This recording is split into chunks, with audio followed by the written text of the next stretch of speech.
heureux de vous accueillir aujourd'hui. Vous imaginez bien, je ne peux pas commencer mon propos sans exprimer ma reconnaissance, notre reconnaissance collective. Tout d'abord, Monseigneur, merci de nous honorer de votre présence. Elle nous montre votre attachement à votre hospitalité. Merci, cher Père, de partager cette célébration avec nous. Et quand je dis Père, Père au pluriel, puisque vous êtes nombreux à nous célébrer, et je vous en remercie. Je remercie aussi nos amis diacres de leur présence. Les Pères Santos, anciens aumôniers de l'hospitalité, Bernard, hospitalier au milieu de nous, et Marc, soigné, aussi prêtre et hospitalier, ne pouvaient pas être avec nous ce matin. Ils s'associent à nous par la prière. Ensuite, je m'adresse à vous, à toi seulement, Bruno. J'avais invité les présidents d'hospitalité de toute la province ecclésiastique de Paris. Ils étaient trois à répondre présents, où je me trompe, mais je ne vois que toi, Bruno. Donc, notre président de Créteil est parmi nous, et merci d'être venu prier et faire la fête avec nous. Merci à vous tous et à vous toutes, amis hospitalières et hospitaliers. Alors, je ne vais pas te mettre la honte, Stanislas, mais merci de ta présence. Le président de l'hospitalité de l'AMIF de Paris est avec nous. Merci, Stanislas. Je suis heureux qu'il soit là. Et je voudrais remercier aussi tous ceux qui sont là et qui ne connaissent pas l'hospitalité. Vous êtes venus parce que vous avez entendu les informations au fil des semaines. Et je suis très heureux de voir des têtes nouvelles avec nous aujourd'hui. N'hésitez pas, à la fin de la célébration, à nous rencontrer, à échanger avec nous. Bien sûr, certains d'entre nous aussi n'ont pas pu être présents aujourd'hui, et nous ne les oublions pas. Jésus s'est fait serviteur de tous, nous invitant à le suivre sur ce chemin. Des hospitaliers l'ont imité en se mettant au service des pèlerins malades à la suite de Bernadette, dès 1864.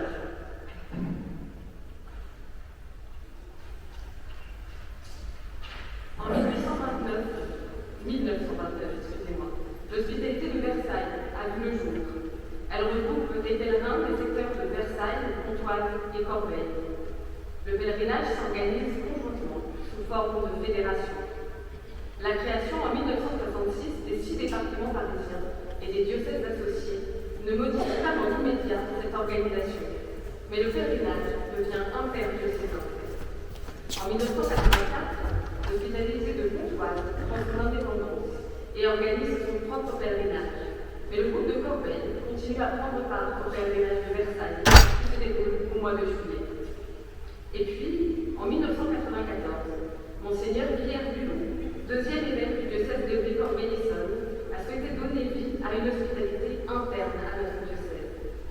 À cette époque, les pèlerins donnent déjà chaque année de leur temps au service des malades avec le pèlerinage de Versailles. Cette création ne part donc pas de zéro. Un premier pèlerinage a lieu du 25 au 29 avril 1995 en hôtel avec 5 pèlerins handicapés. Et une petite anecdote.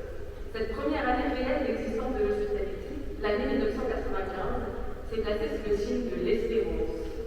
C'était le thème choisi par les sanctuaires de Lourdes. Et 30 ans après, cette année, le thème des sanctuaires de Lourdes est « Avec Marie, pèlerin d'espérance ». Quel meilleur clin d'œil pour nous. Comme toute hospitalité diocésaine, nous sommes un service d'église qui permet chaque année à des personnes malades, âgées, en situation de handicap, d'être aidées par des hospitaliers et hospitalières bénévoles, sans qualification médicale particulière, mais accompagnés d'un médecin et d'une équipe soignante, ainsi que de prêtres et de diacres. Nous sommes là pour vivre ensemble un pèlerinage à Lourdes dans la fraternité, la paix et l'amour. En cette année du jubilé, pèlerin d'espérance, pour la poursuite de l'œuvre. Nous venons aujourd'hui, humblement, dire au Seigneur merci pour toutes les grâces reçues au cours de ces 30 années. En ces temps parfois difficiles et incertains, que cette Eucharistie ouvre nos cœurs à l'espérance. Belle célébration.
C'est pas seulement pour les riches, les pauvres, les puissants.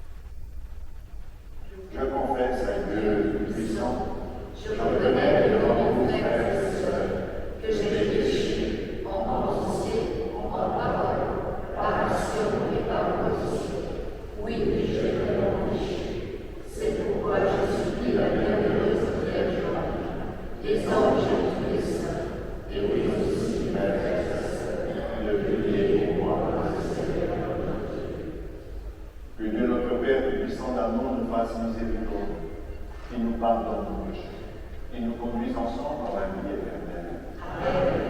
Amen.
J'ai pris peur parce que je suis nu et je me suis caché. Le Seigneur reprit. Qui donc t'a dit que tu étais nu? Aurais-tu mangé de l'arbre dont je t'avais interdit de manger? L'homme répondit. La femme que tu m'as donnée, c'est elle qui m'a donné du fruit de l'arbre, et j'en ai mangé. Le Seigneur Dieu dit à la femme, qu'as-tu fait là? La femme répondit, le serpent m'a trompé et j'ai mangé. Alors le Seigneur Dieu dit au serpent, parce que tu as fait cela, tu seras maudit parmi tous les animaux et toutes les bêtes des champs. Tu ramperas sur le ventre et tu mangeras de la poussière tous les jours de ta vie. Je mettrai une hostilité entre toi et la femme, entre ta descendance et sa descendance. Celle-ci te meurtrira la tête, et toi, tu lui meurtriras le talon. Le Seigneur Dieu dit ensuite à la femme, je multiplierai la peine de tes grossesses, c'est dans la peine que tu enfanteras des fils. Ton désir te portera vers ton mari, et celui-ci dominera sur toi. Il dit enfin à l'homme, parce que tu as écouté la voix de ta femme, et que tu as mangé le fruit de l'arbre que je t'avais interdit de manger, maudit soit le sol à cause de toi. C'est dans la peine que tu t'en tireras ta nourriture tous les jours de ta vie. De lui-même, il te donnera épines et charbon, mais tu auras ta nourriture en cultivant les champs. C'est à la sueur de ton visage que tu gagneras ton pain, jusqu'à ce que tu retournes à la terre d'où tu proviens, car tu es poussière, et à la poussière tu retourneras. L'homme appela sa femme Ève, c'est-à-dire la vivante, parce qu'elle fut la mère de tous les vivants. Le Seigneur Dieu fit à l'homme et à sa femme des tuniques de peau et les en revêtit. Puis le Seigneur Dieu déclara, voilà que l'homme est devenu comme l'un de nous par la connaissance du bien et du mal. Maintenant, ne permettons pas qu'il avance la main, qu'il cueille aussi le fruit de l'arbre de vie, car il en mange et vit éternellement. Alors le Seigneur Dieu le renvoya du jardin d'Éden pour qu'il travaille la terre d'où il avait été tiré. Il expulsa l'homme et il posta à l'orient du jardin d'Éden les kéroubines armés d'un glaive fulgurant pour garder l'accès de l'arbre de vie. Parole du Seigneur.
Or, ces jours-là, comme il y avait de nouveau une grande foule, mais que les gens n'avaient rien à manger, Jésus rappelle à lui ses disciples et leur dit: j'ai de la compassion pour cette foule, car depuis 3 jours déjà, ils restent auprès de moi et n'ont rien à manger.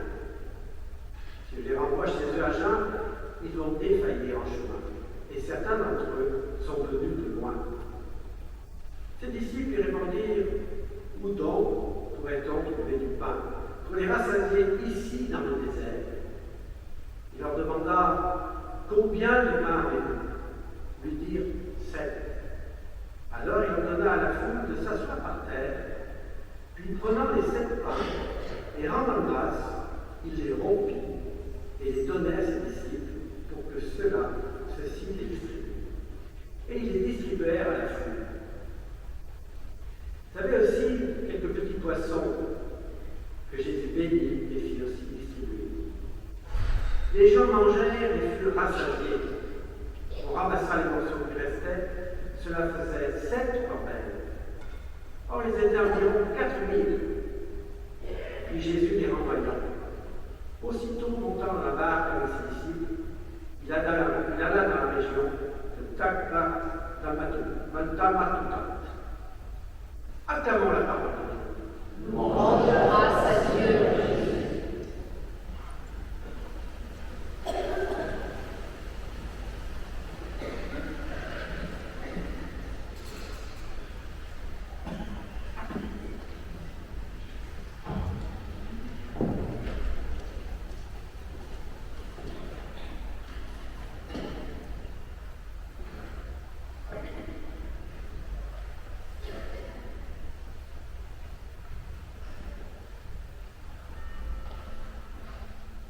Frères et sœurs bien-aimés de Dieu, nous venons d'entendre dans le livre de la Genèse une attitude que nous connaissons bien et que les hommes et les femmes que nous sommes savent pratiquer. Vous savez, c'est l'art d'estimer. Quand nous sommes mis en cause, quand on nous reproche quelque chose, c'est pas moi, c'est ma femme, c'est pas moi, c'est le serpent. Ah oui. Connaissons ça, cette manière de faire. Il est vrai que dans beaucoup des actes que nous posons, nous sommes influencés, nous sommes poussés, nous sommes conditionnés par ce qui nous entoure, par des mentalités ambiantes, par l'invitation ou la tentation de quelqu'un qui nous est proche. Mais nous pouvons aussi nous dégager de toute responsabilité.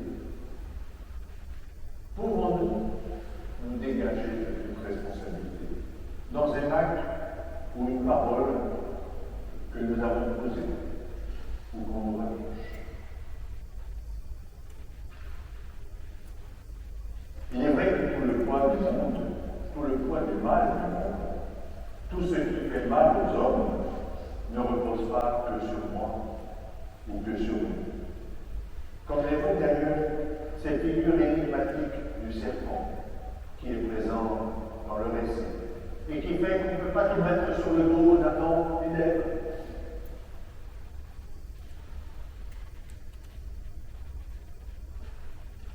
Et en même temps, nous ne pouvons pas nier que nous n'avons pas des connivences, des complicités avec le mal qui est à l'œuvre dans la vie du monde et dans nos vies.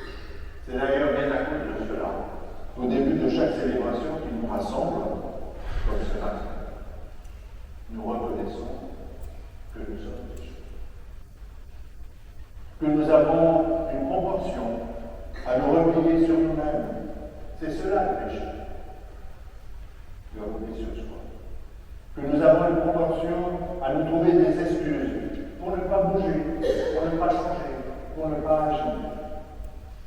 C'est bien pour cela aussi que nous demandons à Dieu de nous donner par-delà ce qu'il nous a déjà donné, et que ce don nous ajuste progressivement sur les manières de faire et d'être de Dieu.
Vous savez, il est vrai aussi qu'à certains moments, nous avons envie de baisser les bras parce que nous sommes fatigués, et ça peut arriver à des hospitaliers, parce que la tâche nous paraît démesurée, parce que c'est bien beau de s'occuper des autres, mais moi, qui prend soin de moi? Cela nous arrive à tous, hospitaliers, hospitalières, à des frères et sœurs malades que nous voulons servir. Il nous arrive aussi, régulièrement, de faire l'expérience d'être soutenus, d'être encouragés dans le service et dans le don de nous-mêmes, par des frères et des sœurs qui sont à côté de nous, parce que nous goûtons le don de Dieu en nous-mêmes et dans des frères et sœurs que nous rencontrons. Il nous arrive de percevoir et de reconnaître au cœur même de nos fragilités, de nos pauvretés, au cœur même de la fatigue et de la sueur, au cœur même des questions qui peuvent nous habiter à certains moments. Mais à quoi cela sert-il? Qu'est-ce que vraiment ça va changer?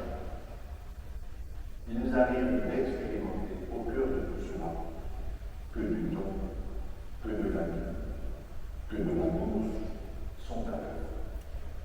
Qu'au cœur de tout cela, quelque chose est vraiment donné, quelque chose est vraiment reçu, quelque chose a changé. C'est un peu comme cette foule dont nous parle l'Évangile, cette foule affamée, parce qu'elle a suivi Jésus depuis 3 jours. Cette foule qui est fatiguée et affamée, et qui repart, nourrie et rassasiée. Heureux êtes-vous, frères et sœurs hospitaliers et hospitalières, si dans votre engagement, dans votre service, vous vous surprenez à avoir les mêmes sentiments qui furent en Christ Jésus. Avoir cette compassion de Jésus à l'égard de cette foule, à être pris de pitié. Être pris de pitié, c'est être pris au tripes devant une situation que vivent d'autres. Et c'est le grand déclic de tout engagement au service des autres. Le grand déclic de toute œuvre de charité. Être touché par ce qui fait mal. C'est ça. Être pris de pitié. C'est ça la compassion. Avant même de savoir comment faire, et si on en a les moyens, avant même de mesurer l'écart entre ce qu'il faudrait faire et ce que nous avons, ce qui nous met en route, ce qui a mis en route l'hospitalité, c'est d'amour. D'être pris ici, devant les situations où d'autres, les frères et les sœurs, souffrent. N'oubliez jamais ce point de départ de vos engagements. N'oubliez jamais ce qui vous a mis en route et qui nous rappelle que malgré le fait que nous sommes pécheurs, nous ne nous laissons pas avoir par l'indifférence. Que nous avons un cœur attentif à ce qui fait mal aux autres, miséricorde. Un cœur attentif à ce qui fait mal à la misère. Comme Jésus, avec son cœur humain et divin. Et être pris au tripes, c'est faire l'expérience que quand les yeux s'ouvrent, le cœur s'ouvre et les mains s'ouvrent. Pour rassasier cette foule dont il a pitié, Jésus ne parle pas de rien. Il parle de ce que nous avons. Il a besoin de nous. Il a besoin que nous prenions part à son propre agir. Car ce que nous avons, ce que nous apportons, c'est cela qui est rompu, partagé, multiplié et béni. En faisant cela, en faisant ce geste, Jésus rend grâce à Dieu. Il reconnaît l'agir de Dieu. Il reconnaît le don de Dieu, la grâce de Dieu qui se déploie et qui se donne dans ce qui est notre propre don, notre participation. Comme nous le vivons en chaque Eucharistie, où les fruits de la terre et du travail des hommes sont aussi porteurs de l'engagement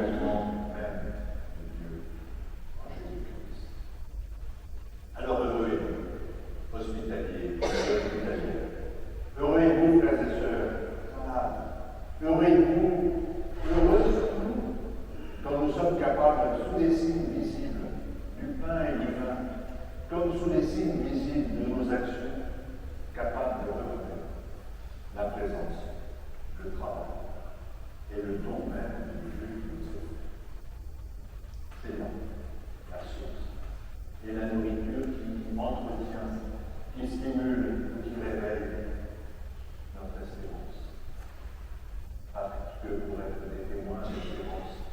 Souvent, notre situation lui donne énormément de choses à voir ou d'espérer. Être témoin d'espérance, c'est être toujours persuadé, convaincu que ce que Dieu a promis, il est capable de le faire. Et c'est à cela que nous voulons travailler et participer. Amen.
Notre hospitalité qui célèbre ses 30 ans en cette année de juillet, puis de l'espace de bénévoles qui la rejoignent pour la première fois, pour les jeunes, comme ceux venant des établissements de Petit-Bout et de Tournois, dont nous avons grand besoin, autant que de médecins, qui reçoivent un accueil chaleureux. Seigneur, nous te prions.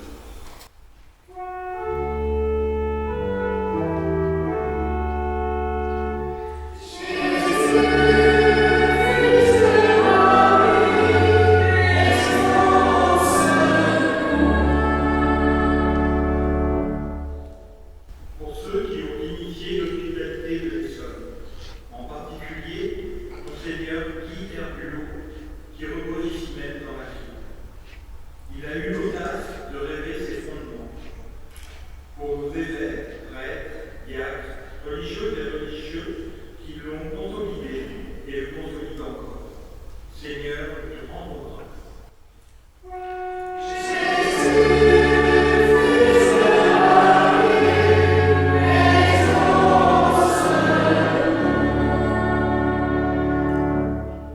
Pour les hospitaliers, hier et aujourd'hui du monde entier, dévoués auprès des souffrants pour les accompagner au sanctuaire de l'eau, mais aussi pour les visiter et prier avec eux tout au long de l'année dans leur lieu de vie.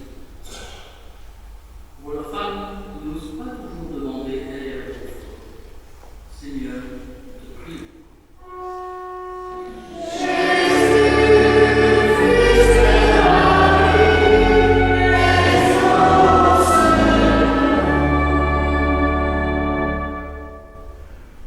Pour les milliers de pèlerins qui se mettent sous le regard de Marie et Bernadette à la grotte de Massabielle depuis plus de 160 ans, pour ces moments partagés entre soignants, malades et hospitaliers de nos diverses communautés, paroissiales de tous horizons. Pour les apprentis d'Auteuil, hospitaliers à part entière, fidèles depuis de nombreuses années, Seigneur, nous t'en rendons grâce.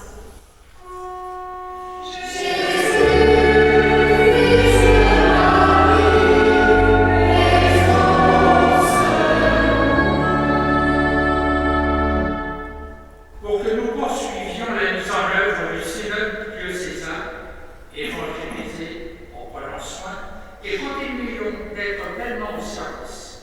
Pour tous ceux qui accompagnent avec dévouement et qui témoignent de leur attention aux autres par leur affection et leurs soins, Seigneur, nous te prions.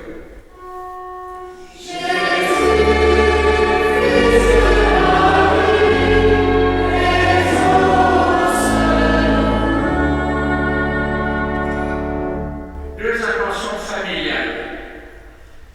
La première famille, Bibi, Julienne, pour la présence de Dieu dans ma famille. Seigneur, exauce-le.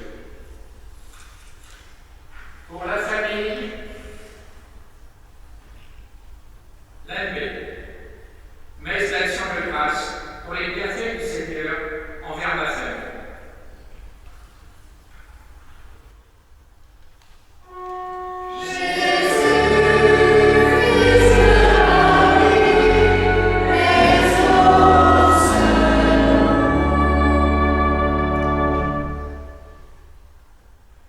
Jésus, fils de Marie, donne-nous comme toi de toujours savoir rendre grâce. Rendre à Dieu la grâce qu'il nous fait. En toi, Jésus. Mais la grâce aussi qu'il nous fait quand il donne à ces pauvres êtres de chair et de sang que nous sommes, de donner à toi la manière dont avec nous tu prends soin des hommes que tu es. Nous te le demandons à toi, vivant pour les siècles des siècles. Amen. La totalité de la fête qui va être faite va être versée à l'hospitalité. Cette hospitalité que nous avons à soutenir, je sais très bien que l'efficacité de la quête ne dépend pas toujours du grand nombre. Merci.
Prions ensemble au moment d'offrir le sacrifice de toute l'Église. Pour la gloire de Dieu, le salut du monde. Père très saint, ton Fils voulut laver les pieds de ses disciples pour nous donner l'exemple. Nous t'en prions, accueille les dons de tes serviteurs et de tes servantes, tandis que nous nous offrons en sacrifice spirituel. Remplis-nous du même esprit d'humilité et de service. Par le Christ notre Seigneur.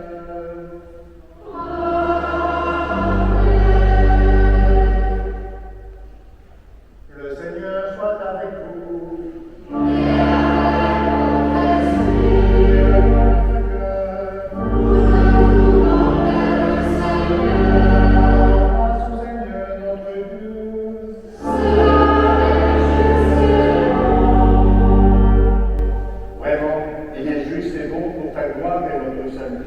De t'offrir notre action de grâce toujours et en tout lieu, à toi, Père des miséricordes et Dieu fidèle. Car tu nous as donné ton Fils, Jésus le Christ, comme Seigneur et comme Rédempteur. Il a toujours fait preuve de miséricorde envers les petits et les pauvres, les malades et les pécheurs. Il s'est fait le prochain des opprimés et des affligés. Sa parole et ses actes ont annoncé au monde que tu es le Père et que tu prends soin de tous tes enfants. C'est pourquoi, avec les anges et tous les saints, nous te louons, nous te bénissons, nous chantons l'hymne de ta gloire et sans fin nous proclamons.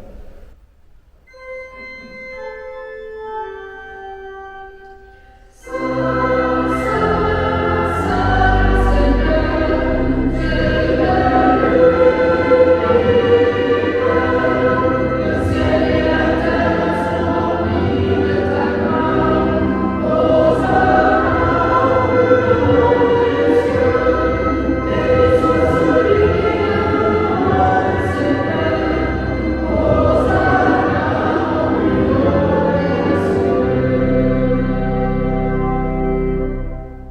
Vraiment, tu es saint et digne de louange.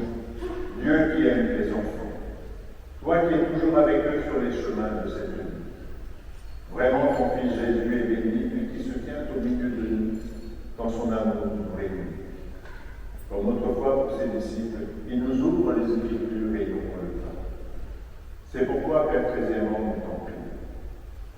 Envoie ton Esprit Saint, afin qu'il sanctifie nos offrandes, que ce pain et ce vin deviennent pour nous le corps et le sang de notre Seigneur, Jésus, le Christ.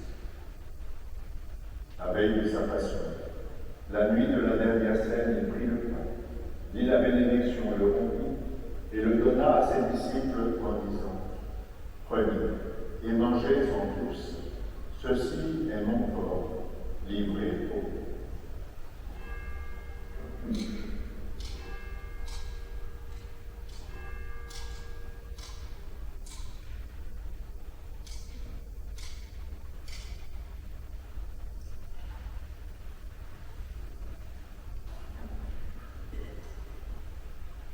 De même, après le repas, il prit la coupe, te rendit grâce, et la donna à ses disciples en disant « Prenez et buvez-en tous, car ceci est la coupe de mon sang, le sang de l'alliance nouvelle et éternelle, qui sera versé pour vous et pour la multitude en rémission des péchés.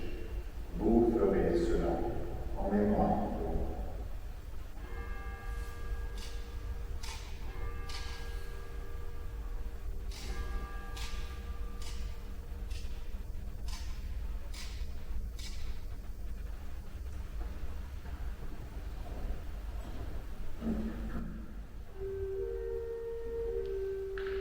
Il est grand le mystère de la foi.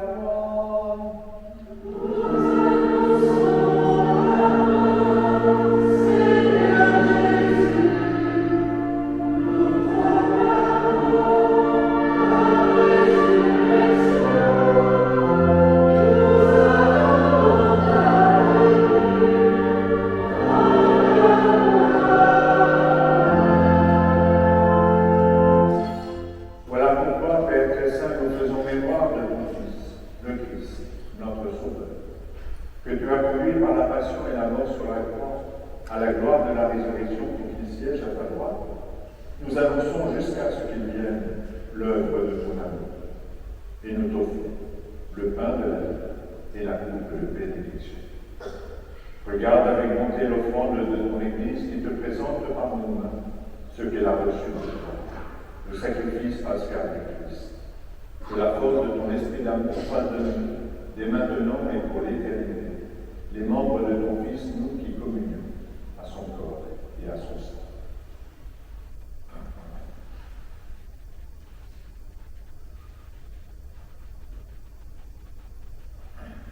Seigneur, fais grandir ton Église dans la foi et la charité, en union avec notre pape François, notre évêque Michel, ici présent, avec l'ensemble des évêques, des prêtres, des diacres et tout le peuple que tu as racheté.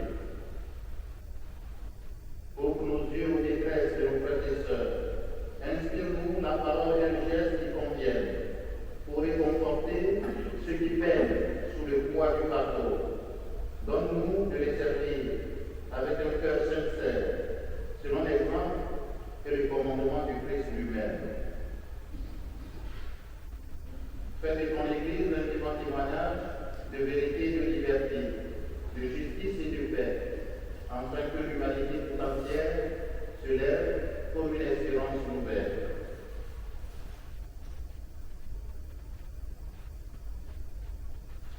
Souviens-toi de nos frères et sœurs, en particulier, qui ont travaillé dans l'hospitalité pendant 30 ans, tous ceux qui ont perdu la vie et dont nous pensons aujourd'hui, nous présentons.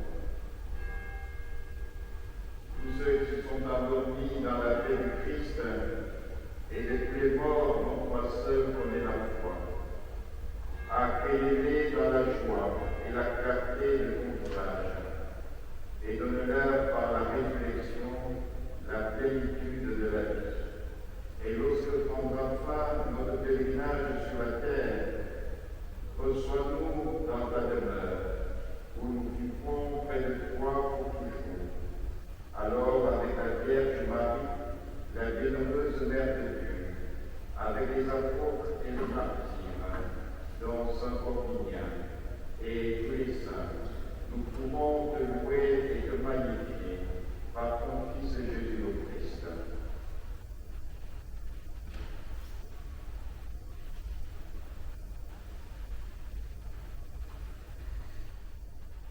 À lui, avec lui et en lui, à toi, Dieu le Père Tout-Puissant, dans l'unité du Saint-Esprit, tout honneur et toute gloire, pour les siècles des siècles.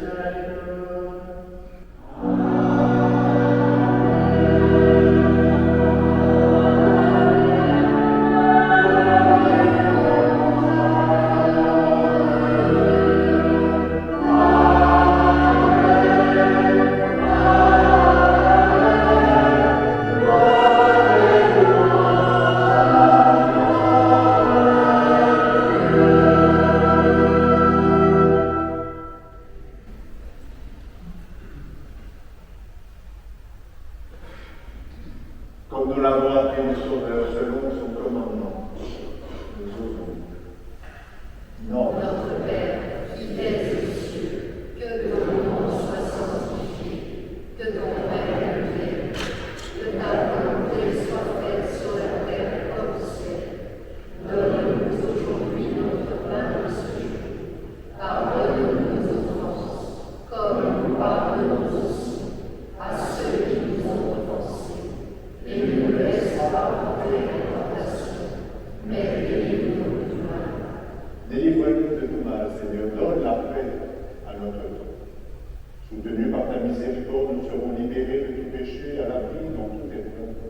Nous qui attendons que se réalise cette bienheureuse espérance, l'avènement de Jésus-Christ, notre Sauveur. Car c'est à toi qu'appartiennent le règne, la puissance et la gloire, pour les siècles des siècles. Seigneur Jésus-Christ, tu as dit à tes apôtres, je vous laisse la paix, je vous donne ma paix. Ne regarde pas nos péchés, mais la foi de ton Église. Pour que ta volonté s'accomplisse, donne-lui toujours cette paix. Conduis-la vers l'unité parfaite, toi qui règnes pour les siècles des siècles. Amen. Que la paix du Seigneur soit toujours avec vous. Et avec votre esprit. Frères et sœurs, dans la charité du Christ, donnez-vous la paix.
Voici l'agneau de Dieu. Voici celui qui enlève les péchés du monde. Heureux les invités au repas de notre Sauveur.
prière.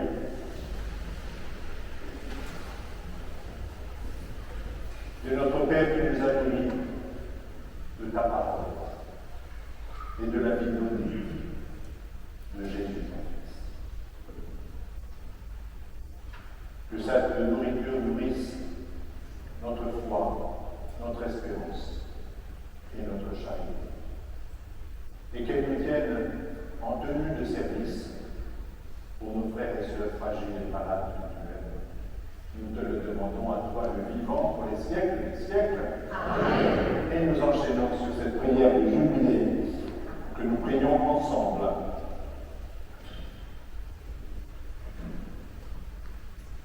Père céleste, en ton Fils Jésus-Christ, notre frère, tu nous as donné la foi et la ferme de nos cœurs par l'Esprit Saint, la flamme de la charité. Révèle-nous la bienheureuse espérance de l'avènement de ton royaume. Que ta grâce nous transforme pour que nous puissions faire fructifier et se rendre l'évangile, et se remplir de l'humanité et la création entière, dans l'attente confiante de Jésus et de la terre nouvelle, lorsque les puissances du mal se sauveraient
nous soyons à la lingerie, au service courrier, en salle de repas, en chambre, au service écoute, ou au roulage de l'extérieur pour les processions et déplacements, nous sommes tous hospitaliers. Chaque service a son importance. Nous sommes une famille unie. Ce petit message, je pense que ça vaut aussi pour vous, mes chers amis présidents, dans toutes vos hospitalités, les services sont aussi importants les uns que les autres. Je n'ai pas resté là, tu es resté là, non.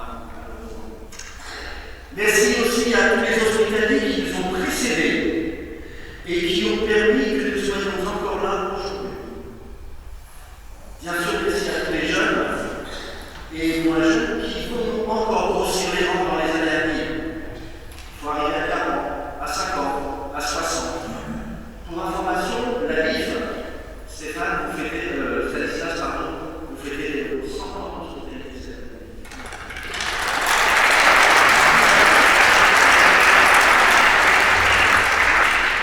Que nos prières et notre envie de servir notre prochain demeure notre chemin de pèlerin d'espérance et devienne un exemple à suivre pour ceux qui n'osent pas encore franchir le pas. Merci encore à tous de votre présence. Bonne fin de célébration. Deux rendez-vous à 15h ici même. Julien et Laurent qui ont accompagné nos pèlerinages pour les animer viennent chanter avec nous, faire la fête. Et puis aussi, même au bout de 30 ans, nous avons des nouveaux hospitaliers qui arrivent. Je vous rappelle que pour les nouveaux, nous proposons une formation le samedi 22 mars, notre local de gestion. Belle fête et belle anniversaire. Excusez-moi.